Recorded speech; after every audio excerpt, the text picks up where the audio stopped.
এই ছোৱালীজনীলৈ মন কৰক। সংগ্ৰামী ছোৱালী, একো শুনিবলৈ নাপায়, একো বুজিও নাপায়, একো ক'বও নোৱাৰে। হঠাৎ কৰ্মসূত্ৰৰ পৰাই নিৰুদ্দেশ ছোৱালীজনীয়ে। হয়, ঠিকেই শুনিছে। আপুনি আপোনাৰ জীৱনত বহুত বাতৰি বা ভিডিঅ' শ্বেয়াৰ কৰিছে। অনুগ্ৰহ কৰি এই ভিডিঅ'টো আপোনাক শ্বেয়াৰ কৰিবলৈ আহ্বান জনাইছোঁ। যোৱাকালি ৰাতি আনুমানিক 10টা বজাত চেঙা সমষ্টিৰ কাৰাইখেতি নিবাসী শ্বৰিফুল ইছলামৰ ডাঙৰ ছোৱালী শ্বৰিফা খাতুন হঠাতেই কৰ্মসূত্ৰৰ পৰা গুৱাহাটী সোণাপুৰ ইটাভাটাত কাম কৰিবলৈ গৈছিল। ছোৱালীজনী বোবা, কাণেৰে একো শুনিবলৈ নাপায়, একো বুজিও নাপায়, কথাও ক'ব নোৱাৰে। কামৰ পৰাই হঠাৎকৈ হেৰাই যায় ছোৱালীজনী।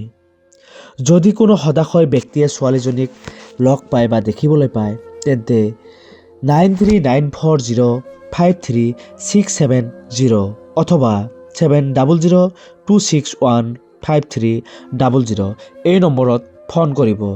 আকৌ কৈছোঁ, আপুনি ভিডিঅ'টো শ্বেয়াৰ কৰিবলৈ নাপাহৰিব।